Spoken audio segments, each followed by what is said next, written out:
Hello, friends. Welcome to week 26 of the Pokeballs Podcast. You're here with me, as always, Lee, also known as Osirus, and my good friend Scott, S9 Vibe. We're both a bit sick this week, so it's going to be Just a little bit. Just a little bit. We're both, actually, we haven't seen each other, so we haven't caught it off each other physically, but we've seemed like we've got the same thing. It must be a thing going around at the minute, but I'm not well. Scott's not well. We're going to battle through, though. And as always, we are here delivering you some juicy Pokemon podcasting fun for another hour this week. And we appreciate everyone for coming by and hanging out with us while we go over everything, catching up everything from the last week. How you been, mate? Aside from not very well. Great. That was well put. Apart from being well, I'm not too bad, to be honest. Yeah. Just been on the Pokemon grind, trying to make sure I want to get a better result. Watching a lot of anime as well. I'm doing Bleach at the moment, so. Oh, nice. Great anime. Yeah, great anime. Really, really good. I might do that this afternoon because I think I've been struggling through getting content that I wanted to do out on the channel, and I'm in a place now where I'm like, okay, I think I'm good. I'm good for a little while, and I can actually start concentrating on Regulation E because, like you say, we've got Leal coming up not too long, and it deserves some time put into it. And you've just given me the best idea. I think I'm going to continue watching One Piece this afternoon and do some team building and practicing, which is going to be a lot of fun. Sounds like a good afternoon to me.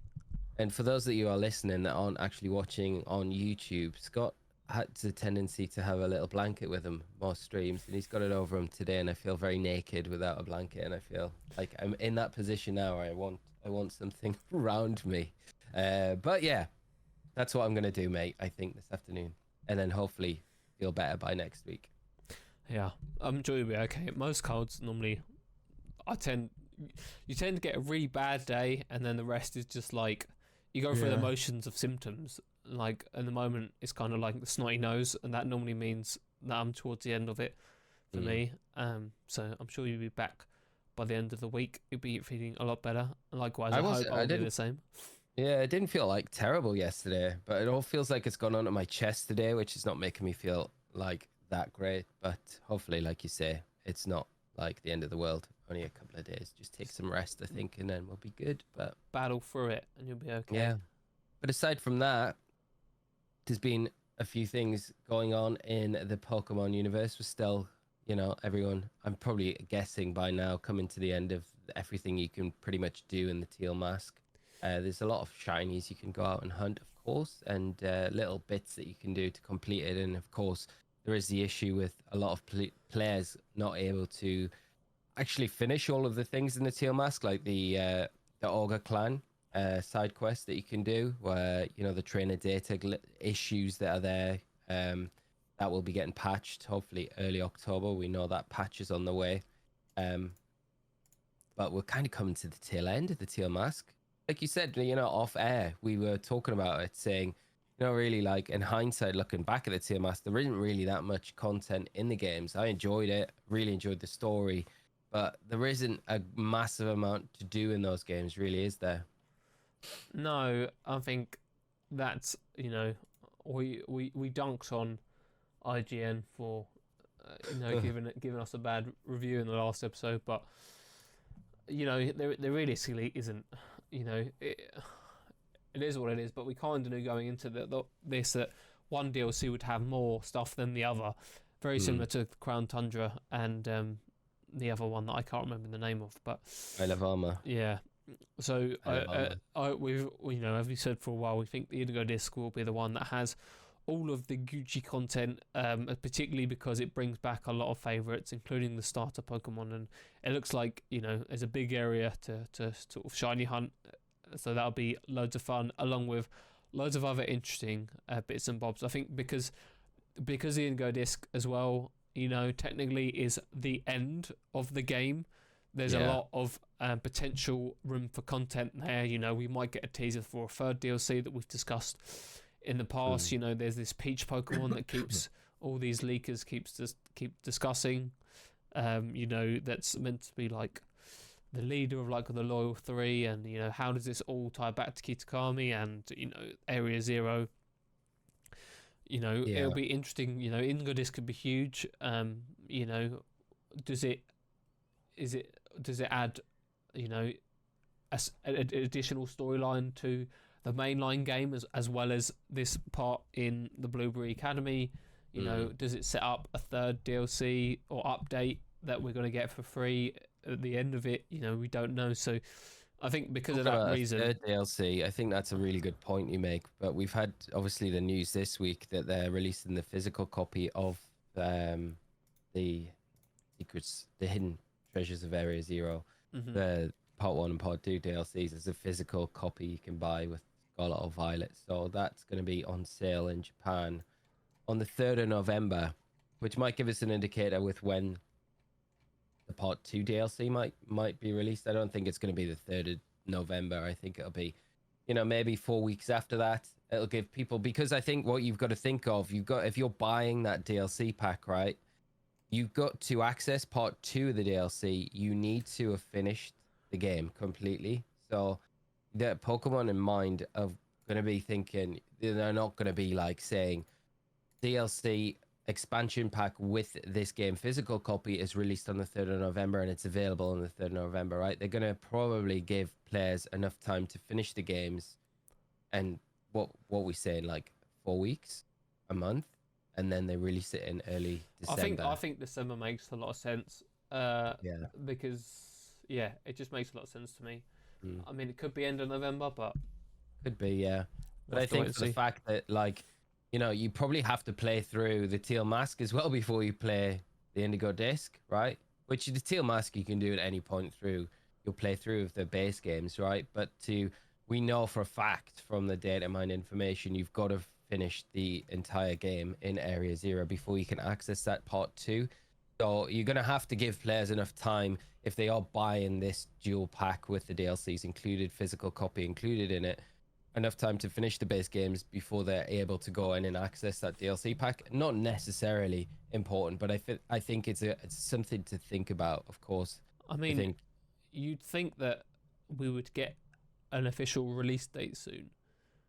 Yeah, we've got to. I think if we don't get one give us one in October. We have to get one in October. Yeah, I think we have to get one in October. Like, honestly, thinking like we've got to the end of September without one, I don't think it's going to be November now, because I think we would have had to have had that in September, right? For them to have the lead time to do the promotion, like more promotion for it. Because I've been seeing a lot of adverts on TV, Yeah. DLC. So we haven't had like that core kind of specific trailer. They've all been kind of merged into one, but a lot of it was concentrating on the Teal Mask sort of stuff.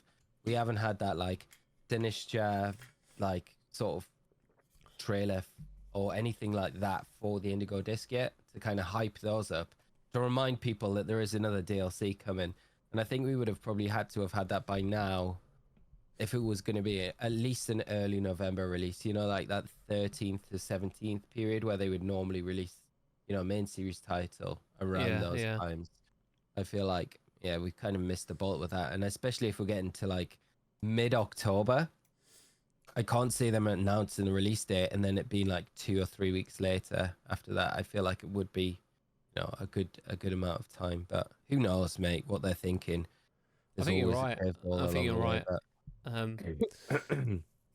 to wait and see. Again, patience is a virtue. Like I said, I think more content, more fun will definitely be coming sort of our way. And we just have to wait and see how long it will take.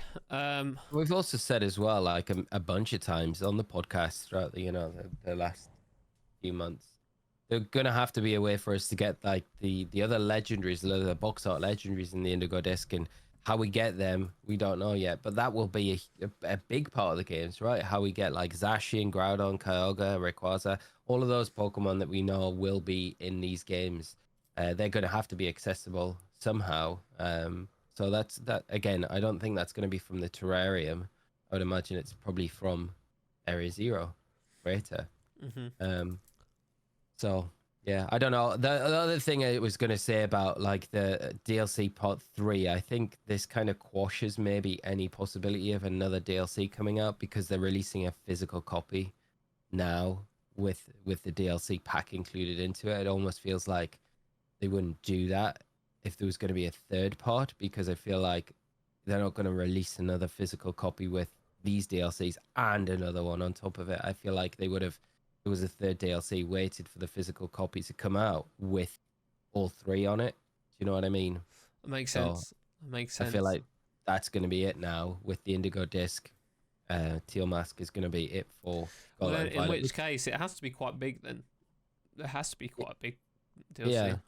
I think like what you said initially, you know, where it has to be a good size. We've talked about the things that potentially have to be included with it. We know what's included with it up to now with the trailers that we've seen. So yeah, I think it's going to be a really big DLC. We've still got those areas on the map as well that are like, you know, like blocked out. We've got the blocked out area in the crater of Area Zero, which we kind of assume that is going to be one of the areas that's unlocked. But that area to the northeast of Paldea that's blocked out as well. Like, if this is the last DLC, is that getting unlocked, or is that just going to stay like that? And that was just content that they were planning to add but never actually got around to doing, you know? You get that sometimes with games. Yeah. We'll see. I mean, who knows? Yeah. Kind of interesting, though. But the fact is that we're going to Unova as well, you know, in the Blueberry Academy. Does that pave the way then for the next main series title, which is going to be a black and white sequel or remake or whatever it's going to be before, and then having like that for that maybe is going to be the next thing that we get next November. We get a DLC for that, and then that leads us into maybe a year after that to getting like I Gen still 10. think it'll be absolute madness if it ends on like a teaser for a Gen 5 remake. I think it'd be hard to do because it needs to end really in Area Zero, right? Because you know that's what the games are all based around. But yeah, I think there's definitely going to be more hints towards the you know, it has to be at this point. It's got to be some sort of Gen 5 adjacent game at this point. I think it could be quite easy to like tease it though, because I think at the end of the game, you know, they just need to have a kind of cutaway scene to you're right, the Blueberry Academy or somewhere in Unova, whether whatever you've done like at a the end train of the or game. something. Yeah, like you could just have like the after effects of what's happened in Area Zero, like having some implication happen in Unova, and it just cut to that and really tease something that's happening in Unova. Make it obvious that it's Unova, like a landmark, you know, Black City, White Forest, or whatever, and something happening there, and then have a to be continued. That would be cool, very man. cool, wouldn't it? Yeah. Yeah, it'd be really hype. You know, I think the first time they sort of did something like that, you know. Yeah. As a continuation. And that would be, it would make the whole like Gen 9 series be very, very cohesive, and it would be nice if they did something like that, which would almost guarantee on Pokemon Day next February, or the coming February, should I say, in 2024, would be the all the juicy info for that, which would make it even more hype. So we'll see how it plays out, but we kind of have an idea of what might be coming. We just need the exact details of all of that. Yeah, I think we've covered pretty much everything that needs to be said about that. I think most people have completed it. Like I said, there's not much really to say. We did have on a bit of a tangent, we did have the 151 set come out last week officially. Personally, you know, I was thinking about this, and I know we kind of discussed it. I mean, I'm not really that hyped for this set. It's been hyped to hell because it's you know, it's based around base set, right? You know, anything to do with base set, there's loads of hype around. You know, we spoke about the classic TCG battle thing that they've done, which is all sold out and is already selling like fucking for insane money on eBay. You know, anything nostalgia Pokemon know is like printing double money, you know. The cards in this set are really cool, don't get me wrong. There's some absolutely beautiful artwork. They've started to do these really sort of, You know, these cool sort of like just full art cards that aren't, you can't really see it there, there you go, that aren't necessarily, you know, the most expensive cards to buy, which is like amazing. Obviously some of them are, but you know, you're getting cool artwork now that isn't super expensive. So the Erica artwork, one of my favorite gym leaders. Yeah, I think she's yeah, I think so, yeah. Erica's Invitation, very nice cards. But there would definitely be some cards that I want to pick up. I think this has been a chase card for a lot of people. I mean, it's a really nice card, but it is nice with the birds on. I'm not going out of my way to start chasing the set, which, no, you know, when it first dropped, the Japanese set come out, people were like, excuse me, I'm dying. People were hyping it up, and you know, rightly so. I mean, we thought it was going to be. I mean, it's a really big set, but realistically, it's not one that I'm desperately trying to get stuff for. When I go to Comic-Con at the end of October, I might see if I can pick something up if it's reasonably priced. If it's not, I'm not going to go out of my way and pay over the odds for it because, you know, I don't think it is. I've heard the pull rates as well are really like they can be amazing or they can be terrible. Like, you know, like I've seen a bunch of people like cracking ETBs and getting like one hit from an ETB, which is like feels really bad, man. Especially from these like special sets as well, where you feel like you should be getting, you know, what was the last special set? Crown Zenith. It was a really great set. You were getting like multiple hits per ETB.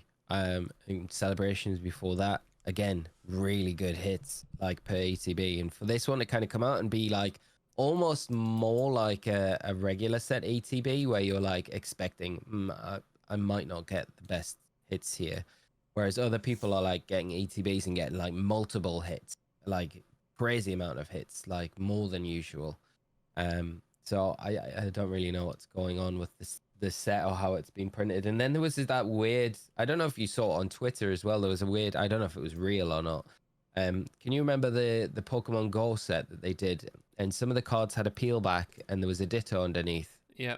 Kind of hidden. There was a guy with a Mew EX and it was like literally just peeled off, but nothing underneath. Just the hollow. Yeah, I've seen that. I have seen it with a few cards. People getting that. So I don't know if they're misprints or what, which seems odd for them. But yeah, it just doesn't feel great. Doesn't look great either, you know. But yeah, who knows what's going on? But yeah, I'm not feeling the hype like you for this set, mate. It's just not really captivated me like some previous sets have. I don't know why. I really don't know why. I'm just not feeling it at the minute. I talked last week about, you know, it's a great time to pick up older sets and even going further back, like vintage cards and stuff like that. It's a really good time because the prices on them are like really bottoming out at the minute. And I've got more interest in that sort of stuff at the minute than I have in anything new. I'm just not feeling like the alt art stuff is great, but I just feel like they're doing so much of it now. It's just kind of taking like, bless you. It's just taking the edge off it a little bit. It's like they don't feel as special as they once did because it's like every set now is just full of alt art cards, and that just it feels like almost that's the standard. And because they're saturating it so much, it just feels like they're doing the price another has gone alt down, art. right? Like the alt arts aren't worth like they used to be. Alt arts used to be the rare cards, but now you can get them, which is great for collectors. But like I said, it's taken away the rarity of them. I just feel like they've taken it a step too far. They're like properly milking it now, whereas they could have just kept them really exclusive and really small numbers.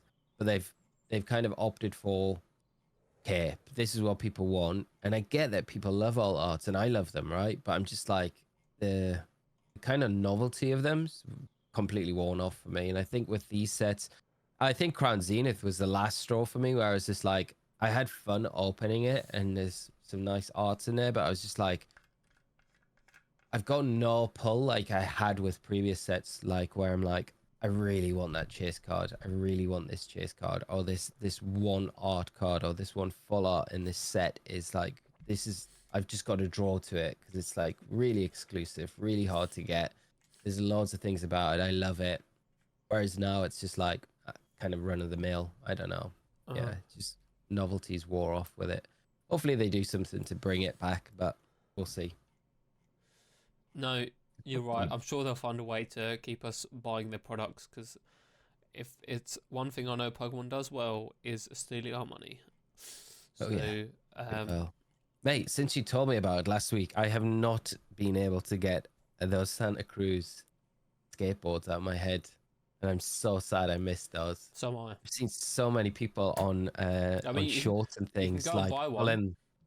but Yeah. you know, if you want to pay extortionate money for one, I'm not all about supporting the scalper market. yeah, fair play, fair play. I'll just beat myself up for not paying enough attention at the time.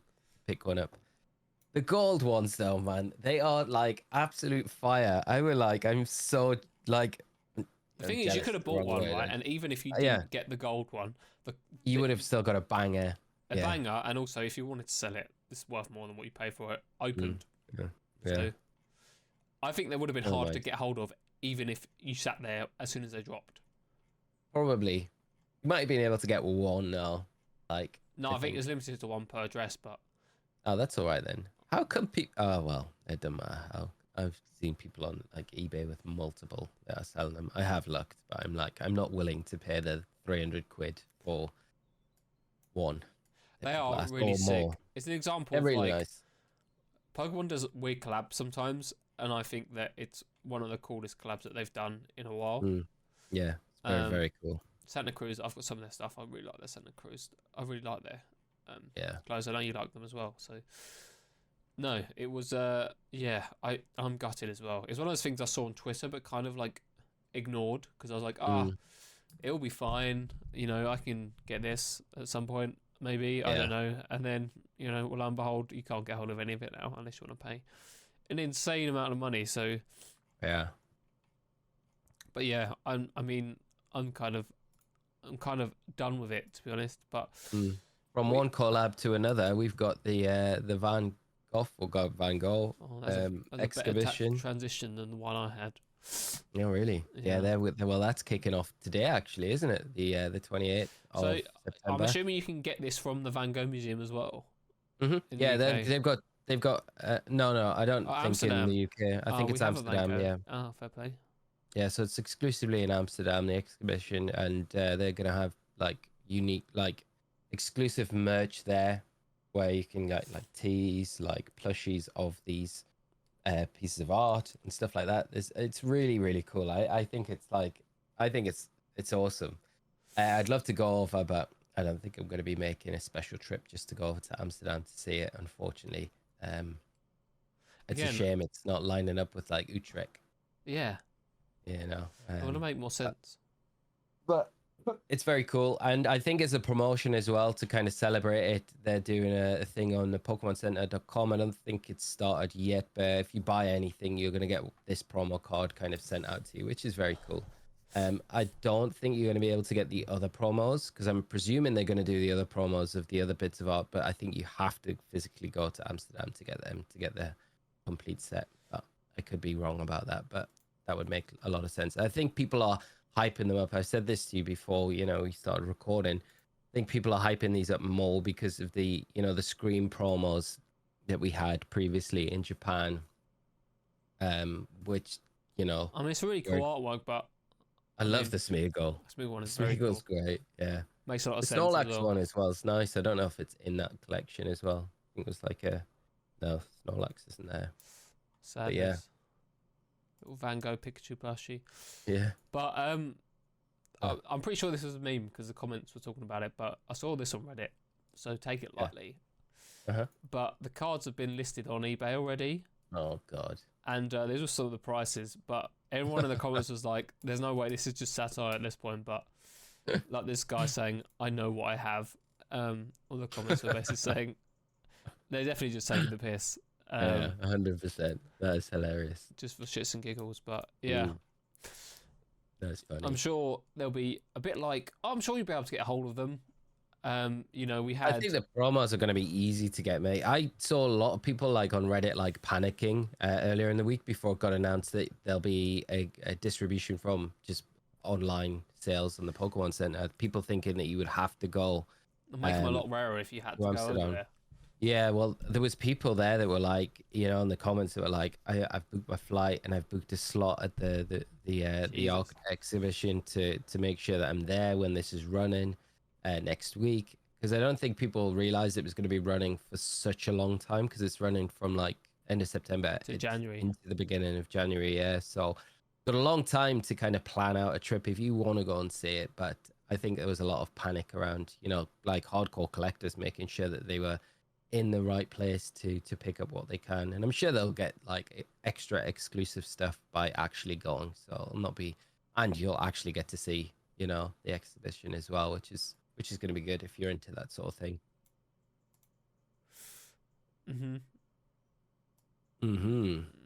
Yeah, will be available as a free gift from any item from the... if you purchase any of the collab stuff from the Pokemon Center websites, you'll be able to get them. Yeah. I don't know if that includes the UK site. I hope it does. It will do, yeah.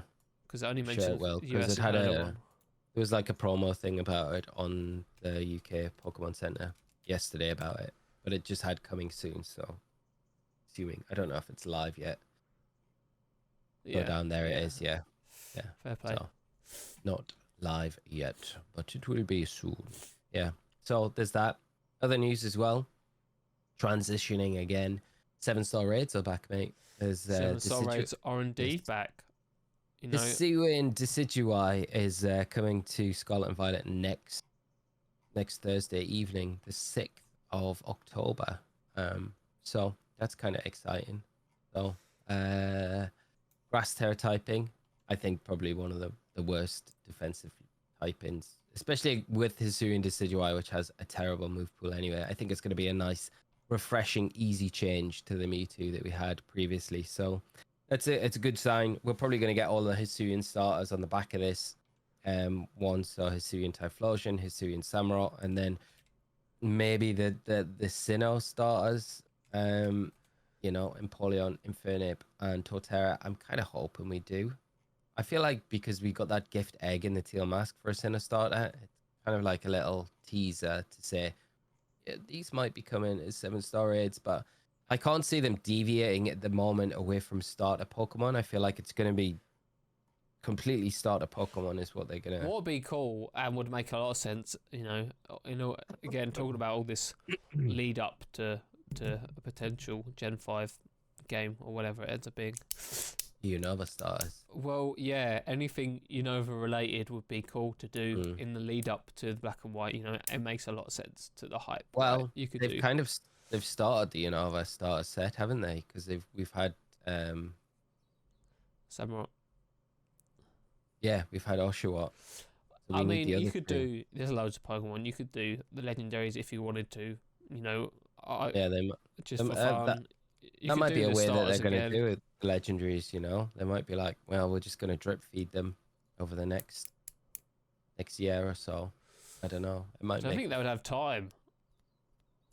No, they'd have to do one like every week, wouldn't they? Really, with the amount of legendaries, unless they're just saying not every legendary is going to be in these games. You know. Yeah, maybe. But again, it does feel like a bit of a paywall. It's a bit of annoying because I don't have any Pokemon. The only legendaries I have are from older games. Like, I don't have any of the genies because I never got them in Black and White, so I don't physically have them. I never bought the DLC for Sword and Shield, so there's no way of me to get it. So I still think it would be unfair for them to not add them in. Personally, I think they will, because it doesn't matter. You had to borrow an Urshifu off me, didn't you? I'm gonna have to borrow some more ones off you. Actually, I need to speak to you about that after this. But yeah, I don't have a lot of Pokemon, which is really frustrating. But at least you got Ogerpon there now. I've got the Ogerpon. Yeah, I've got myself an Ogerpon. But yeah, you could catch up for the game. So I'm hoping they add a way to do it in the DLC. Yeah. Oh yeah, because you didn't get that. Yeah, because you needed the DLC to get them in Sword and Shield, of course. Yeah, so, and completely. Yeah, paywall does. It's a bit scummy, but you know they've done it in every second iteration of the games. I think back to Sun and Moon, Ultra Sun and Moon. They've had them in the second iteration, so it makes sense for it to be in the DLC, especially if it was in the Scarlet and Violet DLC as well. So we'll get that hopefully, and then I won't have to worry too much about it. Because I did find out recently that you can use Pokemon Home. I thought it was free. It wasn't free, sorry.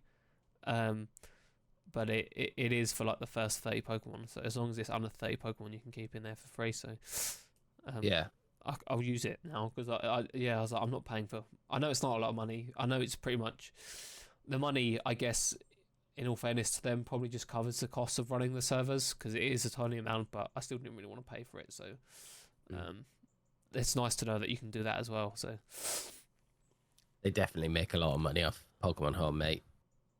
The amount of people that have Pokemon Home, even though it's a small amount of money, right? Exponentially, like, you know, you got to think like, what percentage of people who buy the games have Pokemon Home as well? I don't know. I actually don't know. But let us know It'd in the be comments. interesting to Let us find know in out. the comments if you paid for Pokemon Home or whether you just use the free version. Because I've never paid for it. As soon as I found out you had to pay for it, even though it was like an insanely small amount of money, I was like, I'm not interested. And I've never really had, in all fairness, like the urge to be like, I want to transfer this over. Because again, in most games, you've been able to get them at some point. So yeah, that's true. I would imagine we'll probably be able to get them, but now you have the DLC, you'll have access to them, so that'll be good. Yeah, so I'd imagine they're gonna have to, like, you know, make the Hisuian Pokemon available, like all the Hisuian Pokemon available in the Indigo Disk, as well as all the legendaries. So unless they're gonna do that first, so they'll just do the Hisuian Pokemon for a while. So maybe they'll do all of them. That would make a lot of sense. Yeah. Yeah. So we've got that. Clefairy Mass Outbreak, which is actually, as of recording this, we're recording this on Thursday, 28th. Clefairy Mass Outbreak event happening in Scarlet and Violet and in the Teal Mask, I believe. So it'll be both Kitakami and Paldea will be getting mass outbreaks of Clefairy, which is I don't know how long it's running for, but yeah, they're gonna have a new mark available, potentially a new mark. They're gonna have the chance to get a new mark. So yeah, it's a shame that our little theory about the Clefairies didn't. Yeah, it still seems weird. It still seems a really weird shadow drop. Yeah, you know, I it's a really weird hope there event. is some kind of tie-in. It's bizarre. Like, Yeah. why do it? Just unless they did it to throw off the scent. Suckers Maybe like us, like I don't know. I just can't. I can't wrap my Suckers head like around us. it. It is strange because it just feels like it's so random. Of So like a mass random. outbreak, unless they're like, okay, well, this is a safe one for us to do because they're gonna. My other thinking was, you know, to make other Pokemon more accessible in the games, they don't necessarily need to rely on raid events now to make these Pokemon accessible. They can have special mass outbreak events in the future for maybe they're gonna do Hisuian Bravery, or they're gonna do his, you know, Weird Deer as an outbreak randomly appearing in Kitakami or Paldea going forward to make these Pokemon that aren't accessible in the Indigo Disk as well actually in the games so you can get them. That might be a way for them to do them. And then, you know, by creating these extra little marks on them, or, you know, mass outbreaks have a way of shiny hunting easier as well. So it's a way for them to do this without having to increase the shiny odds in the game. So it's a lot easier. They just need to dump a mass outbreak event, you know, and then run a 7-star Tera raid alongside it. And then you've got like two really good ways of putting Pokemon into the games that weren't actually in the base games to start with, but now are magically. Yeah, no, I agree.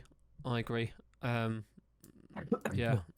We'll just have to see where they go with it, to be honest with you. But it'd be funny though if they like completely cocked up one week, right? And they had a legendary 7-star raid, like somewhere down the line, right? They were like, okay, we're gonna do a 7-star raid for the box art legendary, like Koraidon and Miraidon, and we're gonna do it in the opposite games, right? So in Scarlet, you're gonna get Miraidon, in Violet, you're gonna get Koraidon, right? Or vice versa, whichever way around it is, right? Which isn't your version exclusive. And they're going to have an increased shiny chance, right? And at the same time, they're doing a mass outbreak for, let's just say, Poliwag, right? randomly, right? And then they cocked it up. So the 7-star raid was Poliwag, right? And the outbreak was Miraidon and Koraidon. Can you imagine? They just got there was just a line of code that they got wrong and someone switched it. And then you'd have all of these people like, I'm not ever updating this ever again because I can shiny hunt Koraidon super easy in mass outbreaks now. I could see something like that happening. Like, it's not out of the realms of possibility, is it? Wasn't that why, like, we were speculating, or I don't know whether it happened, that was one of the problems with the Chestnut raid or the Iron Treads and stuff. Someone was saying that it could have, like... No, we was discussing how it was probably just... They probably got, like, a template for it in-game where they just copy and paste stuff and then forget to change the name properly, or... No, what was it? Was it the Iron Tread one? Was that the one that had the missing item? Yeah, so that was actually the template. That's totally what happened. Like, I think it was the when normally in a raid, the template, I guess, gives out the Pokemon material that you would use for TMs, but because the Paradox Pokemon don't have any material that you drop, so like Sunkern seed or whatever it is, right? Mm-hmm. Like if you beat a Sunkern, you get that, and you take it to the TM people, and you give them that, and then you make a TM from it magically.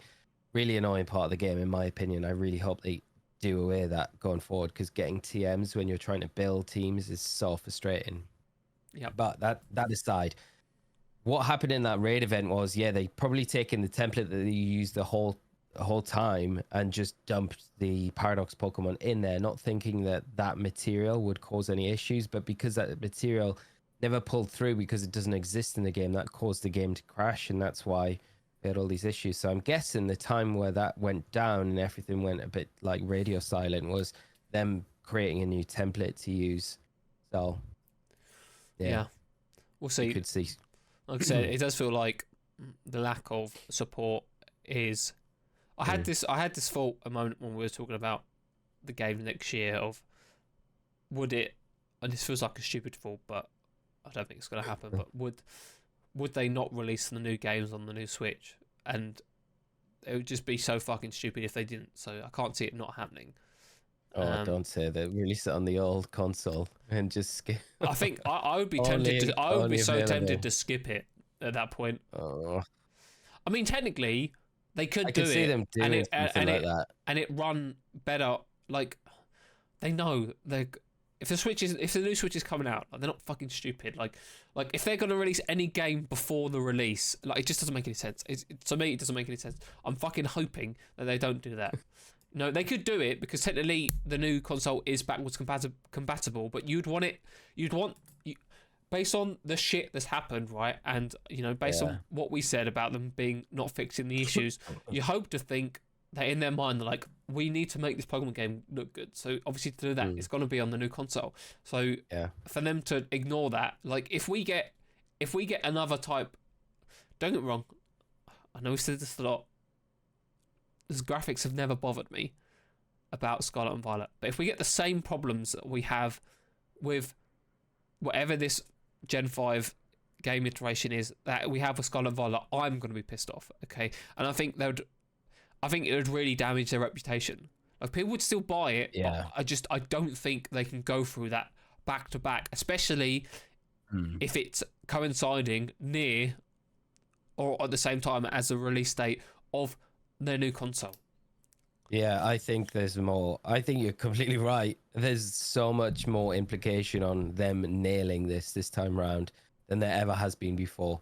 I think they've been able to kind of like bypass performance, bypass graphical appearance and stuff like that up to now. But I think there's been so many issues with Scarlet and Violet that have to be addressed in this next game to make sure that this is actually... this is good, and this performs as it should do, and this is doing everything that like we wanted to. Nintendo have signed it off, and we are, keeping to that high standard that normally Nintendo games actually have. Like Mario never has issues. Zelda, obviously we spoke about, has a lot of time development, so that never has issues. But I think Pokemon has a long way to go to kind of... We would get on Pokemon Day, you would hope, if we get the announcement on Pokemon Day next year that it's coming, you would hope we would get confirmation on whether it would be on the new console or not. You would hope then, if they've announced the new console, or at least if we get any kind of teaser, we should be able to get an idea on whether it will be on the new like I said, whether it will be on the Switch or on the new console. But I guess that'll dictate, really. You know, like that'll play a big part. If Nintendo haven't revealed a new console yet, I wonder if that like then delays Pokemon from announcing their new title if the console for it hasn't been announced yet. Or do you think it wouldn't really matter? No, I think they're not stupid. I think most people have realised now that they are doing, they have started or have at least almost finished the new console. You'd like to think they're just at this point refining and or starting to mass produce it ready for next year, right? Because it must take a while to mass produce enough, especially for a brand new console release. I don't know how many they would have ready shipped around the world, but you must think that they would announce it soon, maybe after Christmas, or maybe to coincide with Pokemon Day. It would make a lot of sense. I would think at some point between Pokemon Day and between January and Pokemon Day, I think we'd get the announcement. We could get it beforehand, but I can't see it being after Pokemon Day. I think it would be strange for them not to, because I don't know how early we got teasers for the Switch. Like when was the Switch first teased? Let's have a quick Google. I'm just actually doing that right now. I'm just trying to see like times of the year that they normally do direct. It's normally, June, September, or normal times. So it was teased March a year before, in spring 2016. Wow. The official announcement followed in October of the same year. So they'd almost have to announce it in November, like a month's time, really. So that would make sense. They tease it in November or December and then announce it in February or something. Yeah. The Nintendo needs to have an announcement really in November for that to, on the same timeline, of course. Yeah. Be like, this is coming. Yeah. Get ready. Because it was officially announced in October 2016, and it come out in the beginning of March, right? So realistically, that's 4 months. So 4 months between them officially announcing it and it coming out. Wow. So when was it teased then, the console? Was it in November? No, it was teased. So the Switch come out at the beginning of March 2017, right? The 3rd of March 2017. It was originally teased in spring of 2016. So if it's coming out in November next year, which would make a lot of sense before Christmas, or beginning of December, if we're following the same timeline, it would make sense for the teaser to be then. Yeah. And then, if you get, maybe they won't announce it till March or something, but who knows? They could, it could if you include, I don't know when in October it was announced, but if you include the 1st of October, then it'd be 5 months. So if you go back 5 months, you've got October, September, August, July, June. So you'd have to announce it in June then if they're following that same schedule. But, I don't know at this point. Nintendo love to throw curveballs at us. So, if we're getting more and more leaks about it, you'd like to think that they would announce it or at least tease it at some point and then the announcement. Because I'm sure even if they announce it with like a large gap, they can still strum up hype. In a period of time, So they're never going to struggle with strumming up hype for stuff. So again, we'll just have to wait and see. Hopefully by the end of the year, we will know what's going on. But again, maybe we'll have to wait till next year. Who knows? Who knows indeed. But yes, it's like we've said the past few podcasts, all very exciting. Just need to be patient. But like you say, I think all the sounds that are coming out at the minute, like the more that we get leaked information or teased or rumors, it just indicates, and I'm pretty sure now we know that the dev kits and stuff have been sent out. Exactly, that's what I mean. So it's like, it's there. We just need to have the announcement really from Nintendo for when that will be. But I'm really interested to see if they're going to, we've touched about it, if they're going to if it is going to be backwards compatible, or the new cartridges going to have just like a little edge on them, you know, like the 3DS and the DS cartridges were just slightly different. Make a lot of sense. Yeah. But yeah, it's very exciting. But get your pennies saved, well, because you're going to need to keep them. I wonder what the price point will be as well. Yeah, that has been one of the biggest things, right? You know, to keep the price down, because you know, it depends if they can justify it. I could see a price bump of like $50 to $100 being, you know, the Switch hasn't really dropped at all. It hasn't shifted much from its release to now. I mean, even, you know, so, if it's a good console, you know, I mean, well, again, the closer we get to it, the more we'd know. I probably won't. Something like that. It depends whether I pre-order it, but before I pre-order it, again, I want to know what's going on. Like, how powerful is it going to be? Because that's going to be. Again, they must know this, right? The biggest thing that people are going to care about is how powerful the console is, right? Because it's the first time we're going to get a hardware improvement. People aren't really going to care about anything else. No. It's how much better will the games run? Yeah.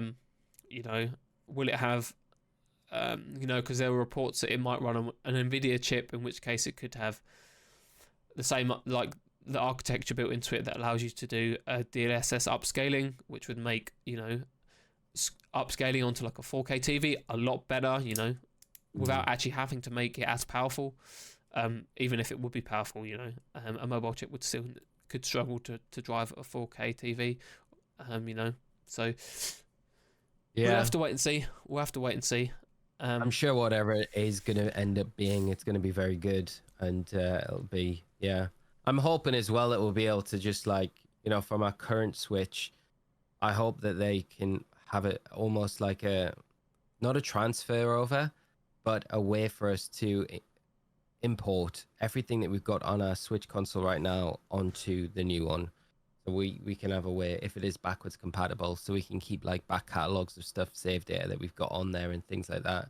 And yeah, the biggest thing for me is a cloud-based save system. I think that's the same for a lot of things. Yeah. So, you know, I think going forward that would make it would make a lot of sense, especially if they're transferring stuff over or allowing you to transfer stuff over, to have, if a cloud system wasn't in place, because it would mean that that'd be so easy, right? You can back up your entire Switch to the cloud. Okay, so how do you set up your new Switch? Oh, you just back it up and then you just download everything again. Yeah. Or you just click install and it installs exactly the same way, which means it would save all the save states. That'd be perfect, wouldn't it? It would be perfect. Yeah. But I can still Nintendo fucking up. But, you know, potentially it will sell like hotcakes, whatever it does. But, you know, if they just do the things that, you know, if they take into account all of the feedback that they've had from the Switch, you know, if they really want to compete with consoles nowadays and the handheld market, this has got to be good. You know, they smashed it out in the park. They always smash it out the park. Okay, the Wii U was a bit of a struggle, but I don't think this is, whatever iteration is, I don't think it's going to be another Wii U, because I think the biggest thing, like I said, it's just the quality of life improvements that people care about more than anything else. And if they can nail those, I think it will be insanely popular. You know, more so than the Switch possibly. So yeah, I don't see it being another Wii U. No. One of the only Nintendo consoles I never owned. Yeah, I didn't have a Wii U either. I had a Wii. Yeah. I was never interested in getting a Wii U. I was just like, almost bought one, but I was like, well, it's just a Wii, isn't it, really? Yeah, I was very close, but and I even played on one at a friend's, and I wasn't that made up with it. I was like, nah, there's no mad justification to go out and buy this. I'll wait. I was deep in 3DS country at that time, so I was like way more preoccupied with that than I was really the Wii. Great console, the base console, but yeah.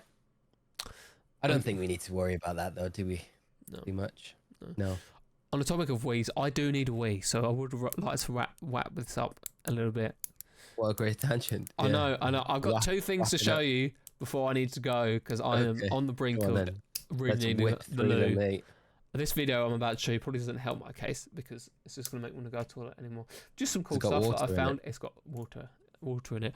So this kind of come up on the screen, I know, but this was this like coming out of oh my god, that's so loud. This was a pump. This was a pump for a swimming pool. I just thought it was really sick. a Squirtle. Yeah, but that like Tube that goes up his tube is- arse. Yeah, it goes up his bum. pretty much. Yeah, So very cool though, isn't it? it looks really Very pretty. cool.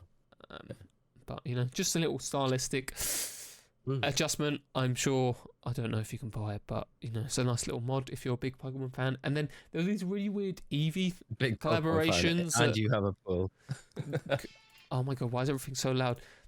Koji, I don't know if you've heard of Koji. I don't know if they're like model makers or something, but these were shown in LA. These are like really trippy evolution figures, but to each their own. I think they are really cool. I think they're too cat-like in order for me to want one, but they are very. This one's really cute. The standard Eevee one's really cute, but I swear, if Eevee looked like Vaporeon's all right, they're way too cat-looking for me. Like in my opinion, I think that's probably what they would look like in real life, right? Yeah. Imagine those things coming after you. Fuck me, that would be scary, man. The Jolteon, I'd be like, I'm out of here. Nah, I'm a bounce. Where's my Gliscor? Oh, I need to be chucking around some earthquakes right now. Get rid of these things. Get rid of the cats. Cat problem. We need a big. What's a ground dog type? Have we got a ground dog type? I don't think we have we? I guess Ursaluna is kind of the closest thing that we've got. No. There though. Unless that would do the job. The Paradox Entei form will become a ground type, but we'll have to see. Essentially, yeah. Yeah, well, I'd love to actually see what the legendary dogs would look like. Mate, I know you're desperate, so we'll cut that off. That was very nice. Very nice little videos there. We've covered a lot this week. We're not feeling the best. We hope that you've enjoyed. We've done okay. We've survived. We've endured. Yeah. Hopefully, we'll be feeling a lot better next week. Right.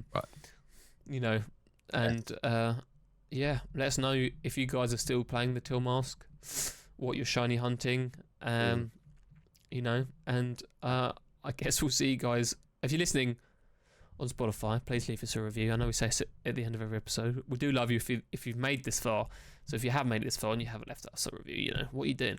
Just leave us a review, leave a like on YouTube, share it with your friends, and as always, we love a bit of feedback. So anything you recommend, we will try and do. But yes, I'm just going to chuck in as well. The Toon Army had a good result last night. They did have a good result last night, I noticed. So yes, very good. Beating Man City, the best in the world. Palace did not, but we don't talk about that. We'll get revenge for you because we drew Man United at home at Old Trafford in the next round. Like, what's that about? We've just had Man City, literally best team in the world, and then the next round, I'm like, come on, just give us like Millwall or like Peterborough, someone. Yeah. Man United, we have to conquer Man United. So we're going to batter them on the weekend anyway, because we got them in at Old Trafford again this weekend. Oh yeah, in the Prem. So that's the one that people care about. Don't care about the crappy Carabao Cup. So no one cares about the Carabao Cup until they're in the final. Let's be honest. The managers don't care.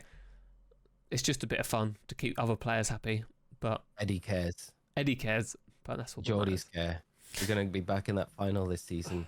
And we're going to knock out all the hard teams on the way. So when we get there, we'll have an easy just final. Smash like Portsmouth 10-0 in the final. That'd be a good day out, wouldn't it? Anyway, we're not a football podcast. We're a Pokeballs podcast. So that is enough. I just had to add it in there. It was just very nice. Flex.